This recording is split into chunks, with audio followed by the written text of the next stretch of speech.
წარმატება და მარცხი, მიღწევები და პრობლემები, პროფესიონალ ექსპერტთა ანალიზი და მოსაოდნელი შედეგების პროგნოზი, აქტუალური კითხვები და კომპეტენტური პასუხები. დაუთმოთ დრო ქართულ სპორტს. სპორტ-ტრენდი. რადიო იმედის პირდაპირ ეთერში. დიტო მარინაშვილთან ერთად.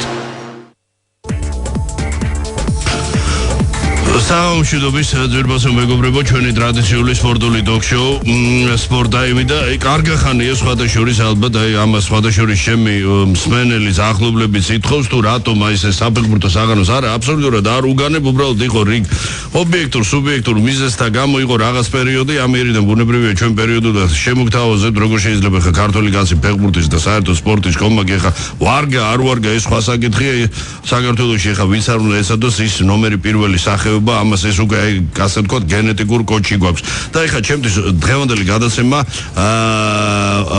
ორმხრივად მნიშვნელოვანია დავიწყოთ იმით რომ აი საქმე ეხება საფეხბურთო კლუბ გაგრას იცით თქვენ ჩემი დამოკიდებულება და არა მარტო ჩემი საერთოდ ყველა ნორმალური პატრიოტი ქართველის როცა ეხება დევნილობაში მყოფ კლუბებს მას საკმაოდ დიდი პოლიტიკური დატვირთვა აქვს ამას ვამბობ რა თქმა უნდა კარგი გაგებით და ასეთი გუნდების მიმართ ინტერესი ნებისმიერ სპორტის სახეობაში არა მარტო ფეხბურთში გაცილებით ყოველთვის უფრო მნიშვნელოვანია. თანაც მეორე მხრივ აი ნათელი მაგალითი იმის რომ საფეხბურთო კლუბ გაგრის ხელმძღვანელობა მისი მფლობელი დამაარსებელი პრეზიდენტი უკრაინაში მცხოვრები ქართველი ბიზნესმენი ბესიკ ჩიხრაძე სხვათა შორის 12 წელია აი საკმაოდ ნაყოფიერად ერთგულად ემსახურება საკმაოდ სოლიდურ თანხას ხარჯავს და ეს კიდევ ერთი მაგალითი მე რამდენჯერ გულისკივლით აღვიხნიშნავს რომ ბესო ჩიხრაძეზე გაცილებით უფრო შეძლებული ქართველი ბიზნესმენები და განსაკუთრებით აფხაზეთის ქართველებამ გაცილებით მეტი უნდა გაიღოს და გამოიჩინოს საკუთარი რეგიონი, საკუთარი კლუბებისთვის კიდევ ერთხელ ვამბობ ეს ჩვენს ქვეყანას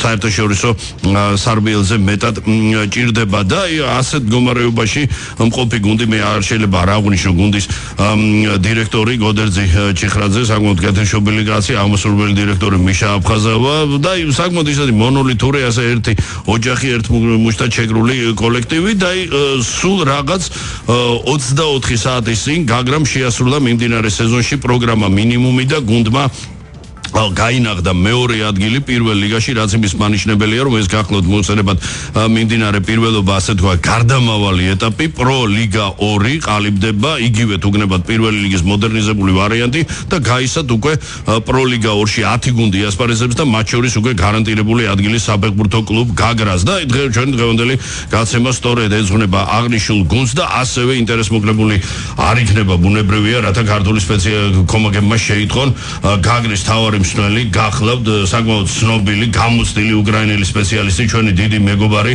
ბატონი ანატოლი პისკოვეცი და სწორედ პისკოვეცის თვალით დანახული როგორია დღევანდელი თანამედროვე ქართული საფეხბურთო სამყარო და ჩვენს დღევანდელ გადაცემაში პისკოვეცთან ერთად მონაწილეობას იღებს გუნდის ერთბაშად ორი წამყვანი მცველი კაპიტანი ლევან ქურდაძე და ნიკა მნათობიშვილი მოგესალმებით პირველ რიგში ბიჭებო გილოცავთ წარმატებას და რა თქმა უნდა ამ წარმატების მთავარი შემოქმედი მე აქვე ჩემი ასე მეგობარი მარეგულირებელთა საყურადღებოდ თავად გაუწევ ბუნებრივია თარგმანს რათა კანონის ყველა ბოლო ასე ვთქვათ ყველა პუნქტი იქნას დასული და ჩვენ დღევანდელი გაცემის სტუმარი მინდა წარმოგიდგენოთ ჩვენი უკრაინელი მეგობარი და საკმაოდ გამოცდილი ცნობილი სპეციალისტი ანატოლი პისკოვეცი. Анатолий Павлович, приветствую вас и рад видеть наш прямом эфире и прежде всего разрешите поздравить вас с победой. Конечно, для вас это не впервые. Вы уже, извините за выражение, как для футбольного клуба Гагры стали уже палочки-выручалочки. Уже третий раз вы приходите. Довольно-таки большие достижения. Я хочу напомнить нашим слушателям, что вы пока первый и единственный тренер, которому удалось из низшей лиги завоевать Кубок Грузии. До сих пор это ერთადერთი და პირველი სპეციალისტი ჯერჯერობით ვისი თავკაცობით 5 лет, да, ровно тому назад было, если память не изменяет, в 2011 году именно подняли Кубок Грузии, тогда это была действительно огромная сенсация. Ну, прошло время. Ну, конечно, и до Гагры вы начинали работать в Руставском Олимпе, довольно это самый плодотворно, просто там были созданы потом, увы, к сожалению, не те условия. Грузинский футбол, для грузинского футбола это не новшество, увы, что приходится не, мягко говоря, с хорошей жизни потом в течение сезона меняться и меняться в не лучшую сторону. Ну, ладно, оставим это. Все это позади. Главное, чтобы вот вы опять-таки у руля Гагры и довольно-таки, несмотря на то, что у вас не было времени при подготовке к команде, и в начале сезона произошел казус, из-за чего команда пострадала, я сейчас не хочу вникать в это подробности, очень команда потеряла на ровном месте, буквально в смысле этого слова, 6 очков, потом добавилось то, что фактически пол команды было травмировано, несмотря на то, что Анатолий Павлович, вы выполнили с блеском, можно сказать, выполненную задачу, и за 2 тура обеспечили второе место, что дает право команде выступить про Лига 2. Анатолий Павлович, давайте начнем с того, как вам это все удалось, несмотря, что я еще раз повторяю, минус 6 очков, плюс добавок, травмированный пол команды, и на подготовку, я еще раз подчеркиваю, у вас было очень мало времени. Es საკმაოდ მცირე დრო ჰქონდა ანატოლი პავლოვიჩ მიუხედავად ამისა, იბწყინვალედ გაართვა თავის მისცენაში მდგარ ამოცანას და შესაბამისად გუნდს 2 ტურით адре არ გუნა პრო ლიგა 2 საგზური. Ну, во-первых, спасибо за то, что вы уделили нам внимание, клубу «Гагра», Бесо Чехрадзе, лично мне. Да. И это очень приятно. Что ничего не было особенного. Да. Обычная работа. Как всегда, все расписано, все распланировано. Есть свои наработки по функциональной подготовке, по технико-тактическим схемам. Все как обычно, ничего другого не придумывал. Наверное, в первую очередь это сказать ребятам спасибо, что мы долго друг другу не притирались. Они немножко, конечно, посопротивлялись нагрузкам, но в итоге они меня поняли, и мы сделали, я думаю, если бы они меня не поняли, мы бы ничего не сделали. Поэтому я хочу сказать большое спасибо ребятам, поблагодарить их, всех, кто участвовал, и кто там, кто, к сожалению, по травмам не смог участвовать. К сожалению, у нас такие тоже футболисты есть, но они с нами продолжают выздоравливать, и я думаю, что они будут в наших рядах. Ну и, конечно же, руководство клуба в лице Бесо, который всегда готов прийти на помощь и финансирование, и чисто моральные аспекты. Поэтому только так мы все вместе смогли добиться. Если бы в пословице рак в одну сторону, лебедь в другую, щука в третью, мы бы ничего не сделали. Ну, фактически, как бы, не то, что вжились, можно сказать, более чем вы стали уже неотъемлемой частью команды. Павлович, но насчет Бесо, да, все абсолютно знают, что он человек дела и слова, потому что не расходится, и то, что он обещает, если не прибавляет в течение сезона минимум, не уменьшает, что дает вам сложную из сложных ситуаций выйти вот так с честью, выполнить свою задачу. Антон Песковец აღნიშნავს, რომ მისთვის არაფერი მოლოდნელი არ ყოფილა, მთავარი ის იყო, რომ კლუბის პრეზიდენტმა და მებატონე ბესო ჩიხრაძემ ყველა პირობა, აი ის რაზეც იქნა შეთანხმებული სეზონის წინ შეასრულა და პირიქით მეტი დახმარებას გაუწია. Вот Анатолий Павлович отметили, что для вас ничего так необычного не было. Но это со стороны, потому что вы человек опытный, квалифицированный тренер. Но есть одно большое, но вы знаете, это касается вот этого грузинского, скажем, характера, что вот всегда мешает в становлении чисто профессиональном аспекте. Вы же сторонник именно не только атлетического футбола, но и ваше кредо всегда было атакующим мани. Вы никогда фактически, ну, если не считать просто из чистых ситуаций, вторым номером не начинали. Вы всегда считаете, значит, первый. Для этого требуется, естественно, довольно-таки объемный потенциал физической подготовки, что не очень-то в начале сезона особенно было, да, несмотря на это, что во втором круге вам удалось абсолютно уже сбалансировать и этот аспект, и результат был налицо, из 7 игр команда выиграла 6. Как вам это удалось во время сезона перестроить команду, особенно, ну, тактика в техническом плане, это понятно, но все же с физики начинается, Павлович, согласитесь? Ну, я еще раз хотел бы заметить, что грузинские футболисты, да, они люди немножко своенравные, самолюбивые. Но если они видят, что плоды...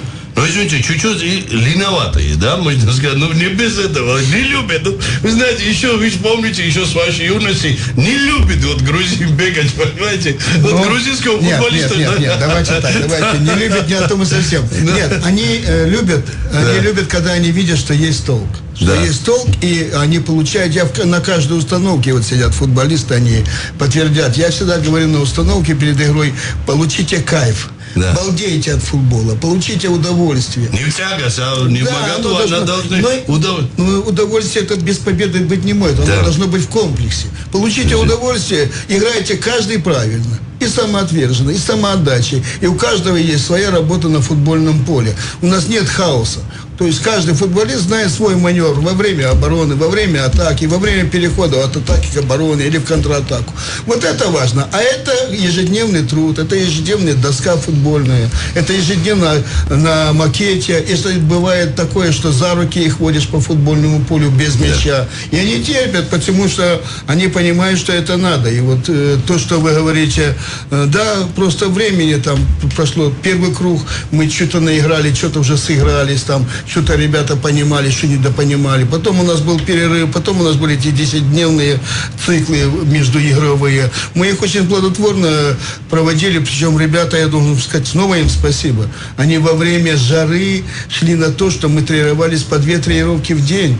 И даже было такое, что они говорят, мы устаем, мы пока с Мухрана приедем, надо ехать назад. У нас тоже такое было дело, что мы с руководством жарили мясо после тренировки. Кстати, Балыч, извините, как вам удалось, что вот несмотря на то, что в день двухразовые минимум, даже вот вы говорите, что иногда даже 3-разовые тренировки были, что команда не перегорела. У нас часто бывало такое. Вот, а наоборот, команда физически явно прибавляла к концу сезона, что для нас было немаловажно. Наоборот, это было как-то приятное открытие. Ну, во-первых, у нас ежедневный медицинский контроль. Вот это мы проводим... Одним из главных. У нас мои медики, там, врач-массажист, еще там Шако, у нас ежедневное давление, пульс, есть там формула, которую я сам им предложил. А все их физические кондиции, абсолютно у вас все время как на пульс держите.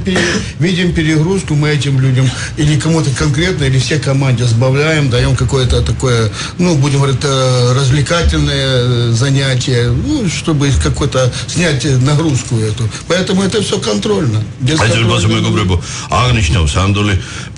რომ თავის რომ ჯერ უპირატესად ფსიქოლოგიური ფაქტორის ამაღლება, როცა ფეხბურთელი თამაშისგან უნდა იღებდეს სიამოვნებას და არ უნდა იტანჯებოდეს და სიამოვნებასთან ერთად სწორედ მოდის გამარჯვება და ეს არის რაღაცა ერთობლივ ჭრილში შემდგომ აღიქმება. გარდა ამისა, მიხვდებით რომ ორჯერადი და რა იყო შემთხვევები, როცა სამჯერადი ვარჯიშებიც გუნდში სამედიცინო კონტროლი საკმაოდ მაღალ დონეზეა და შესაბამისად თითოეული ფეხბურთელის კონდიცია, აი ის რასაც თანამედროვე ფეხბურთის სტანდარტები ითხოვს, ხო, ეხლა მე მინდა სიტყვით გადავიდე უშუალოდ ამ გამარჯვების შემქმნელთან გუნდის კაპიტანი ლევან ქურდაძე და კიდევ ერთი წამყვანი მცველი ნიკა მნათობიშვილი.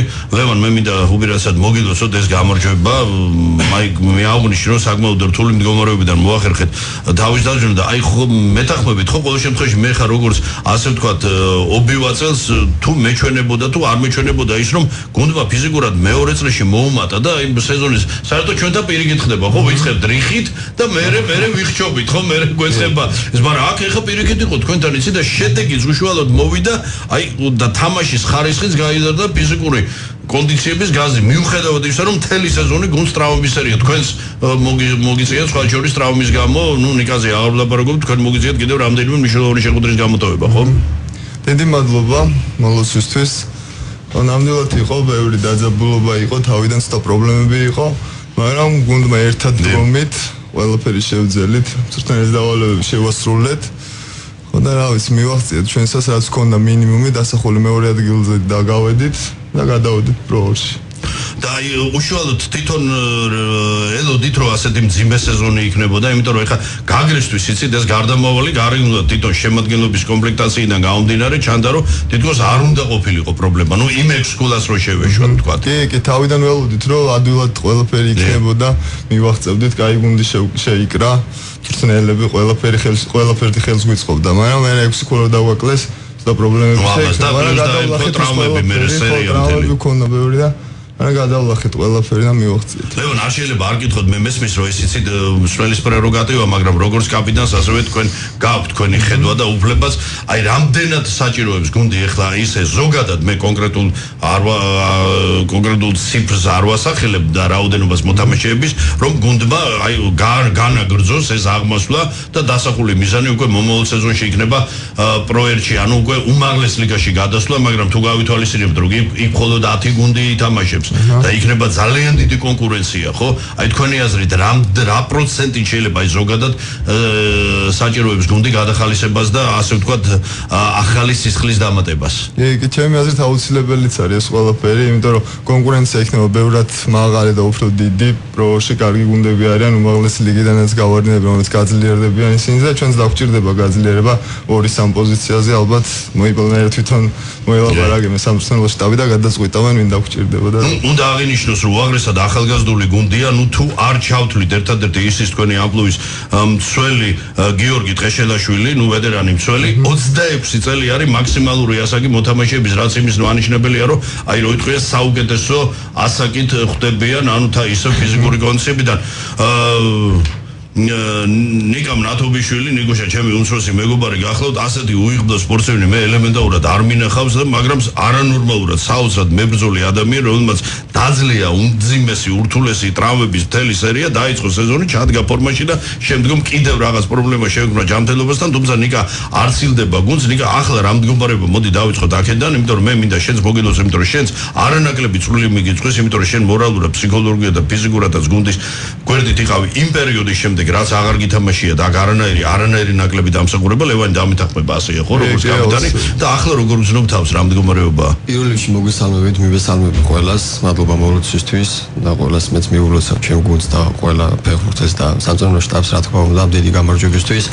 რაც შეეხება საკუთარ თავზე ხა ძნელია ვისაუბრო, მაგრამ ეხა იმდენ ტრავმის გადატანა მომიწია და კიდე იგივე ეტაპზე ვარ, რომ რა ვიცი ფეხბურთის ჯანმრთელობას და რაღაც პრობლემები მაქვს.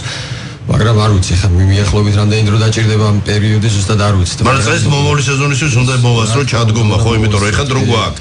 რაც ისე კაი პერიოდი დაემთხვა. ესე თქვა კაი პერიოდი დაემთხვა.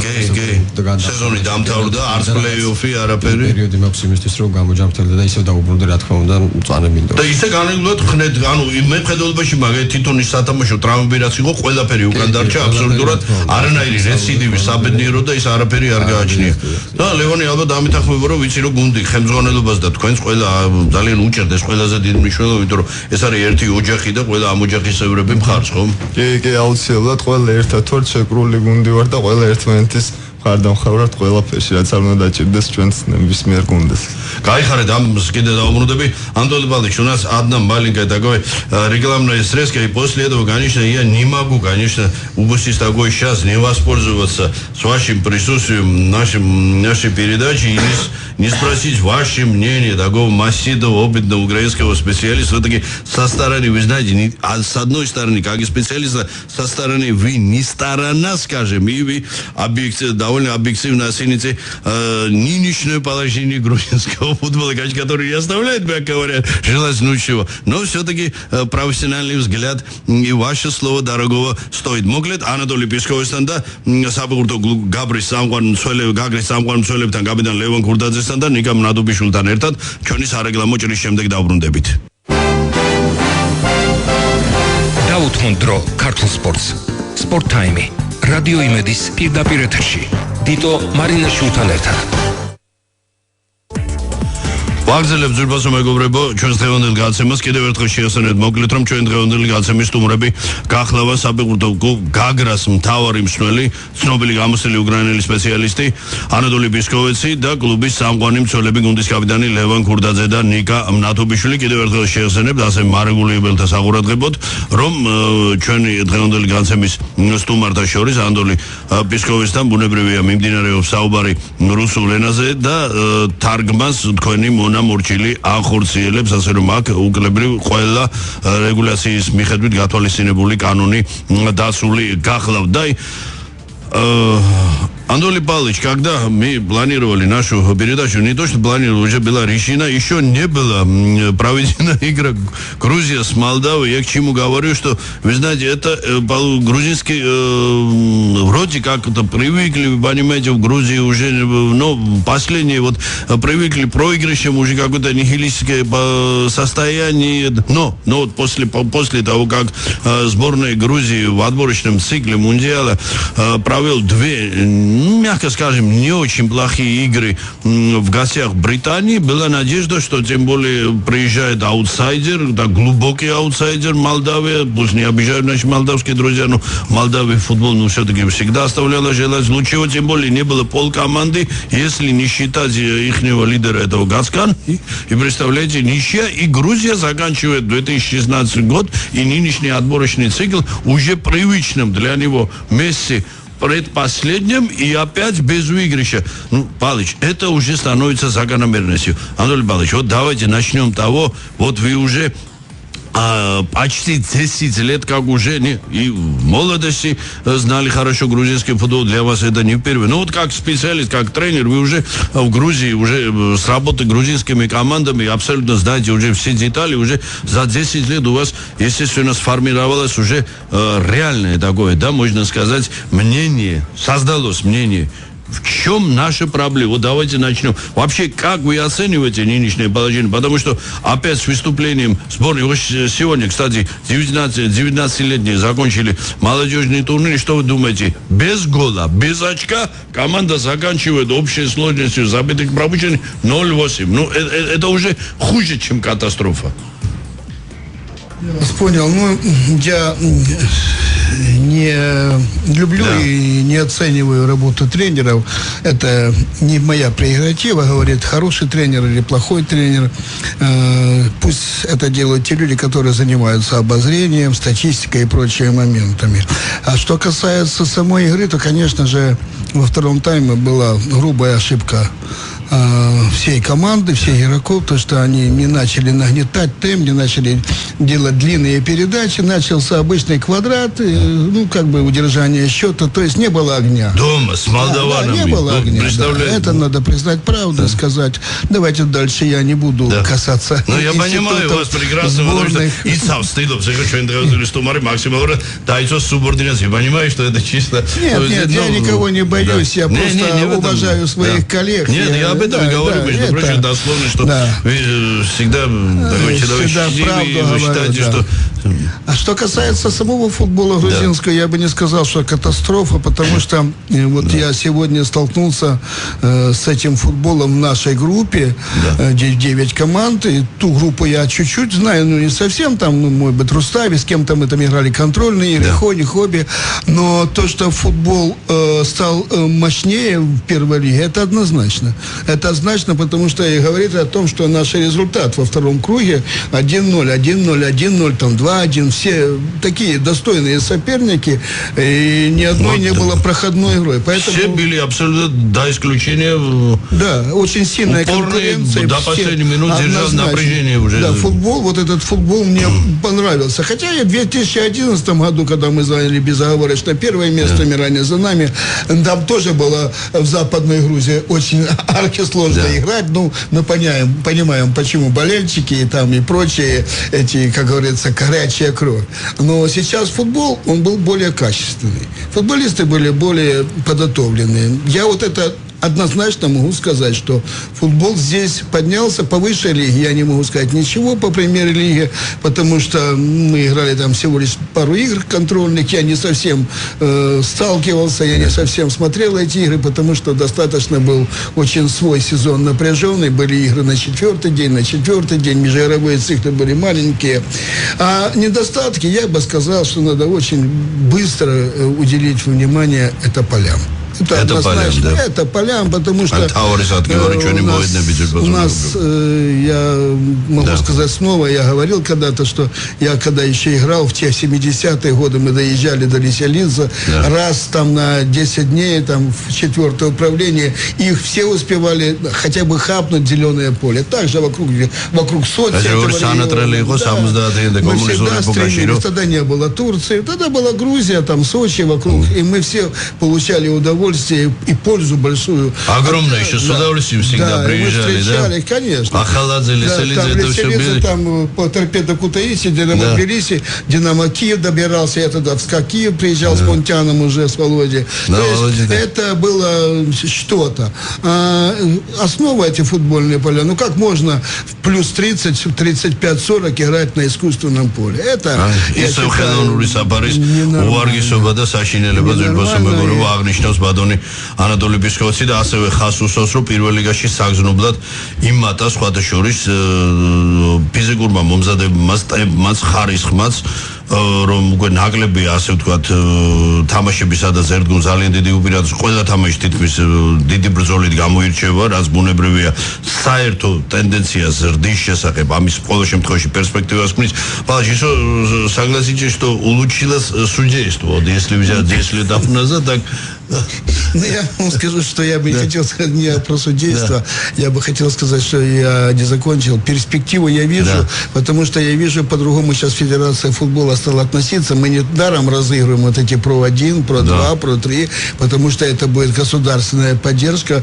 И если это будет государственная поддержка, то наверняка пойдут и дойдут у Федерации футбола и государства руки до натуральных полей. Потому что есть еще восстанавливать и Мирани, и Америку. И еще там какой-то стадион. Нам надо только лишь поля. А что такое поля положить?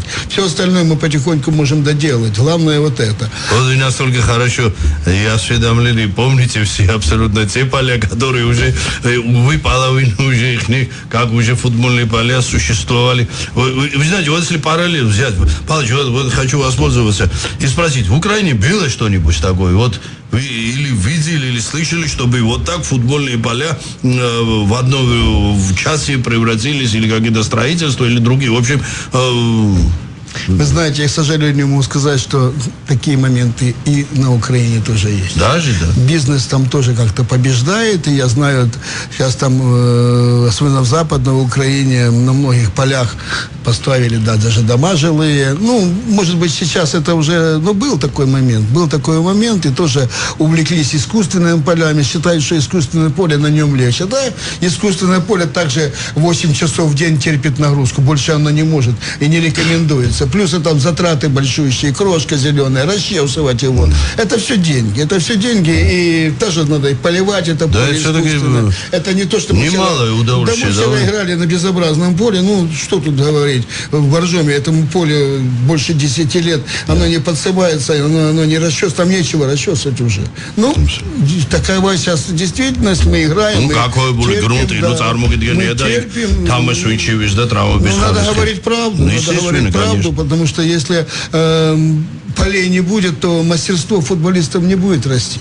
აი ბატონებო ანატოლი პისკოვიცის ესეთი რეალური ჩამოყალიბებული აზრი მთავარი დედაარს ის რომ სანამ სამსვლელო პროცესს ტექნიკა ტაქტიკურ სნელების გასავლელობას ყველაფერს სანამ მანამდე მივალთ მთავარი არის რაც ფეხბურთი რითიც იწყება და შემდგომ რითიც ვითარდება თავდება ეს არის მოედანი სრულფასოვანი მოედანი და ბალახოვანი საფარი ყველამ ძალიან კარგად იცით თუ რა მავნებლობა მოაქვს ხელოვნურ საათონგვას ჯიუტად ვაგზელებთ მე ჩემი მხრივ მინდა დავამატო რომ პრივატულ საუბრებში მე არ შემხვედრია არც სპეციალისტი არც მოქმედი ფეხბურთელი საერთოდ ასე ვთქვათ საფეხბურთო სამყაროში მოტრიალი ადამიანი ვისაც კონდეს განსხვავებული აზრი მაგრამ როგორც კი საქმეზე მივა რატომღაც ეს საზოგადოება ისევ და ისევ ჯიუტად აგრძელებს ნაწილი ხელოვნურ საბარიანი მოედნების განვითარებას და მეორე ნაწილი ელემენტურად კი ასე თევზივით პირში წყალი შაგუებას რაც ქართულ ფეხბურთს კი არ ავნებს და აზარალებს მის სრულ სტაგნაციას იწვევს და ეს სტაგნაცია უკვე მოხსენებად რამის კატასტროფულ მდგომარეობამდე მივიდა მე არ შეიძლება ლევანს არ ვკითხო ლევან აი თქვენი აზრი მაინტერესებს უშუალოდ ეხა მოედნებთან დაკავშირებით ხო ნუ რაზეც ბატონი ანატოლი პისკოვიცი საუბრობდა აი როგორც კაპიტანი აი რამდენად განსხვავდება ბუნებრივ საფარიანი ხელოვნურ არა ბალახი ჩვეულებდა ხელოვნურ ის და ხელოვნურ საფარიანი მოედნისგან. მაინტერესებს თქვენი როგორც პროფესიონალი ფეხბურთელის აზრი.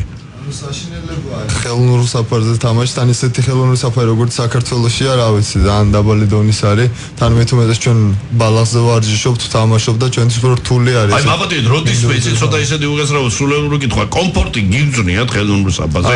თუნდაც უამიდობის დროს, აი თუნდაც ყმადაღებული, ნისლი, ბურუსი, ყველაფერი კი ბატონო, თქეში წვიმა, ამ შემთხვევაშიც კი გრძნობთ კომფორტულად თავს? არა, რასოდეს ყოველთვის ჯობია რომ ბალახზე ვითამაშოთ, როგორი ამინდიც არ უნდა იყოს და ნიკა, თქვენ განსხვავებული მოსაზრება ხო არ გაქვთ? არა, რა თქმა უნდა, დავეთანხმებით და მეც იგივე აზრზე ვარ, რა თქმა უნდა, ძნელია ახლა, როდესაც ვარჯიშობ წვანე მინდორზე, ბალახზე და მერე გადადიხარ უცებ გიწევს სხვა სტადიონზე ხელოვნურ საფარზე თამაში ან ვარჯიში, ну, ამიტომაც მერე გამოწვეულია ეს ტრამვები და ამისთვის ტოვებ თამაშებს ტყუილად და уазрод, если вткат. Анатолий Павлович, ребята именно поддерживают, и просто они развили ваше мнение, что насчет искусственного поля, тем более в Грузии официально абсолютно все доктора, довольно нормальные травматологи, сразу после операции дают указание, чтобы в течение минимум 6 месяцев, значит, чтобы не после возобновления тренировки, имею в виду игры, чтобы вообще не прикасались к ИСУ. Извините за такой вопрос. Если в течение 6 месяцев, это фактически 2/3 сезона, я не могу прикасаться и не должен никак. Вы как тренер, извините, значит, вы ставите меня фактически через каждую третью или четвертую игру, да, исходя. Это же нонсенс. Павлович, согласитесь, не более того. Павлович, я что хотел спросить, вот тоже хочу воспользоваться. Вы, наверное, знаете и не понаслышке уже видели, что еще спокон веков, мы еще вот так приватно отмечали, с 70-х годов дружба между грузинским и украинским футболом. Очень много болельщиков украинского футбола всегда и в 70-е, после вообще игры Каладзе-Киевский Динамо, это вообще стало уже. Я к чему хочу спросить, вот так, среди круг болельщиков всегда с удивлением. Оставим вот это последние 2 года, чисто политическое положение в Украине, конечно, способствовало. Естественно, сейчас как-то вот этот процесс нормализации чуть-чуть нарушился в украинском футболе. А если это 2 года оставим, почему остановилось именно вот этот, как бы это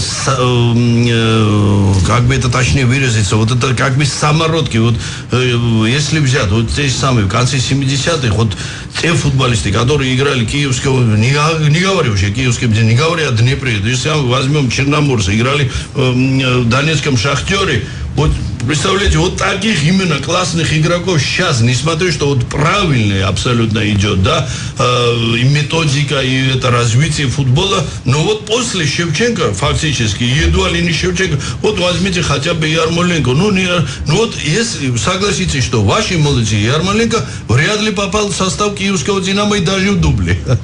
Есть такое дело? Давайте мы закончим по порядку. Значит, искусственное поле это как вспомогательное поле, оно не может быть основным полем. Искусственное, когда дождь, когда грязь, когда зима, оно как вспомогательное поле, конечно, надо. Тем более современные поколения, они там часто и с крошкой, и смеси трава, и натуральная, и зеленая. Это дорогое удовольствие. Но вспомогательное поле не основное оно должно быть. как раз у нас есть 2 своих зеленых поля в Мухране, и мы с этим как-то задружим. Дальше вы задавали вопрос про судейство. Судейство, как судейство, есть и ошибки, есть и... во всяком случае, я никогда судей не обсуждаю и стараюсь об этом не говорить, поэтому судьи... Я имею в виду, с пристрастием стало меньше, да, судей? Ошибки могут быть, конечно. Ошибки могут быть. Главное, чтобы пристрастия не было. Согласитесь, Балыч. Я много поработал, я работал... Извините, я к чему спросил, 90-е у нас творилось... 90-е все тяжелые были годы, да. Я работал и в Азербайджане, работал и в Эмиратах, работал и в Польше, работал и в Норвегии. То есть и на Украине у нас, и в России. Везде есть ошибки судейские. Это какая-то такая каста, которая все время ругают почему-то их. Не знаю. Поэтому по судейству у меня нет никаких претензий. Пред каких-то взятых ошибок я не видел. Дальше по футболу, по развитию футбола вы задали вопрос. А вспомните, мы примерно там одного возраста, мальчишки эти не знают и не помнят, что такое было кожаный мяч. Кожаный мяч, который играл весь Советский Союз, и все дворы имели Все дворы играли в футбол. И летели стекла, и помните как? Вот и всего. Резали потом родители. Массовость. Вот эта массовость, к сожалению, пропала. Потому что при каждом ЖЭКе была команда. И был Кубок Юнос, был Кубок Надежда, имел честь принимать участие в том Кубке, и в этом сборной Украины. Это была массовость. Вот слово массовость добавьте в Грузии, в любой нашей постсоветской стране, добавьте массовость, и сразу футбол поднимется. Ну как эту массовость поднять? Наверное, у нас такого нет. Я же забыл, чтобы у нас ходили, есть, вернее, это бич. Еще извините, исчез индивидуализм. Главное, вот это финт, понимаете, финт называем. Вот я же говорю, чем больше людей будет заниматься, чем легче найти талант. Вот и всего лишь здесь. Если я доигрывал в 73-м году на Камчатке, а на Сахалине встретил великих Данилова и нашего валет играл Слобановским, Трояновского. Представляете, где доигрывали? На Сахалине.